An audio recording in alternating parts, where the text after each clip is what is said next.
Selamat pagi buat peserta didik yang ada di seluruh Indonesia, khususnya peserta didik SMA Negeri 1 Silain. Saya Juni Posma Roli, guru SMA 1 Silain, Kabupaten Toba Samosir, Provinsi Sumatera Utara, akan membawakan materi pembelajaran Serpolta.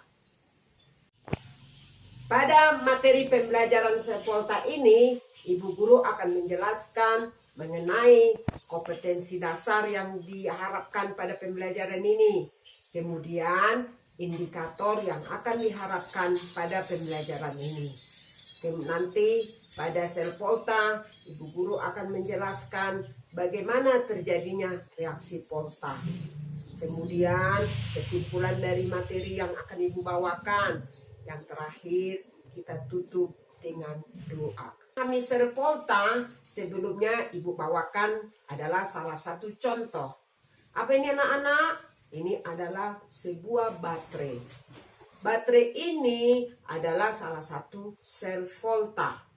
Jadi sebenarnya sel volta itu adalah salah satu sel elektrokimia, di mana reaksi kimia bisa diubah menjadi arus listrik, dan arus listrik bisa digunakan untuk menghasilkan reaksi kimia. Sel elektrokimia dibagi menjadi dua, yaitu sel volta. Sel volta di mana dengan reaksi redoks spontan bisa dihasilkan reaksi listrik atau energi listrik. Contohnya adalah baterai, kemudian baterai alkalin. Kemudian yang kedua adalah sel elektrolisis. Sel elektrolisis adalah mengubah energi listrik, atau dengan reaksi listrik kita bisa mengubah reaksi yang tidak spontan menjadi spontan. Contohnya adalah penyebuan. Berikutnya yaitu mengenai perbedaan daripada sel volta dan sel elektrolisis.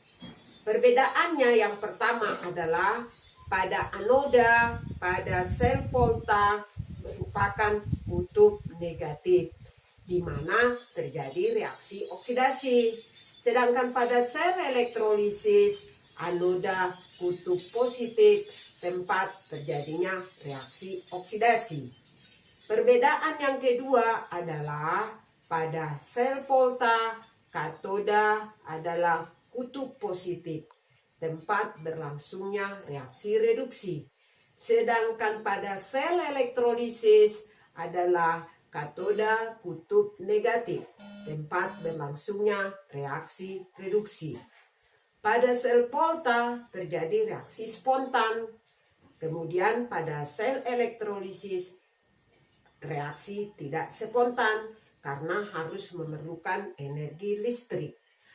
Pada sel volta diperlukan jembatan garam untuk menetralisir muatan yang ada di anode dan di katode. Sedangkan pada sel elektrolisis energi listrik diubah menjadi energi kimia. Kemudian perbedaan yang terakhir adalah pada sel volta untuk dua elektroda diperlukan dua elektrolit.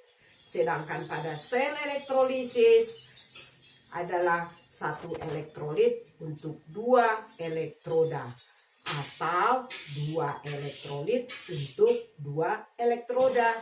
Demikianlah perbedaan daripada sel volta dan sel elektrolisis. Itu mengenai sel volta, khususnya rangkaian sel volta. Perlu kita ingatkan bahwa pada sel volta anoda adalah kutub negatif. Pada kutub negatif itu terdapat logam Zn. Zn akan teroksidasi menjadi Zn2+ dan menghasilkan 2 elektron. Potensial elektroda standarnya adalah 0,76 volt. Kemudian untuk kutub positif yaitu katode logam Cu, Cu12 akan mengikat 2 elektron dan menghasilkan logam Cu. Potensial elektroda standarnya sebesar 0,34 volt. Dari reaksi polta tersebut akan kita dapatkan selisih daripada potensial sel polta, yaitu sebesar 1,1 volt. Nah, 1,1 volt ini bisa kita peroleh dari notasi sel atau diagram sel, yaitu anode yang dipisahkan oleh jembatan garam, kemudian katode. Nah, apa tadi anodenya? Anodenya adalah Zn berubah menjadi Zn12. Katodenya Cu12 berubah menjadi Cu. Potensial sel volta atau SL bisa kita peroleh dari selisih antara potensial elektroda standar dari katode dengan potensial elektroda standar anode. Nah, atau bisa kita cari dengan potensial sel adalah selisih antara potensial elektroda yang bernilai besar dikurangi potensial elektroda yang bernilai kecil. Nah, nilai-nilai dari potensial elektroda standar ini seandainya kita tidak hafal atau tidak diketahui pada data yang diketahui, bisa kita gunakan deret volta. Deret volta itu dari kiri ke kanan semakin kurang reaktif, atau dari kanan ke kiri semakin reaktif.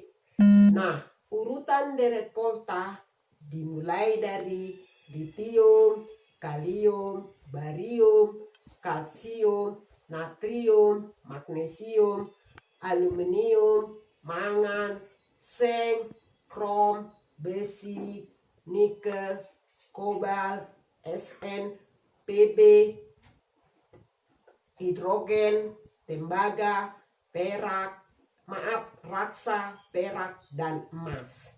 Dengan deret volta ini kita mengetahui sebelah kiri lebih reaktif dibandingkan dengan sebelah kanan, atau nilai potensial elektroda standar dari deret volta sebelah kiri akan mempunyai nilai negatif daripada potensial elektroda standar yang berada di sebelah kanan. Nah, ini untuk rangkaian sel volta. Ya.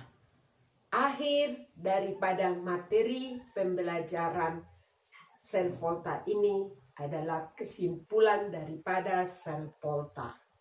Kesimpulan daripada sel volta ada dua. Jika potensial elektroda selnya adalah kurang dari 0, berarti reaksi tersebut tidak spontan atau tidak terjadi atau tidak berlangsung. Sedangkan kalau potensial selnya lebih besar dari 0, berarti reaksi sel voltanya berlangsung. Berarti adalah terjadi reaksi redoks spontan. Nah, demikianlah daripada kesimpulan materi dari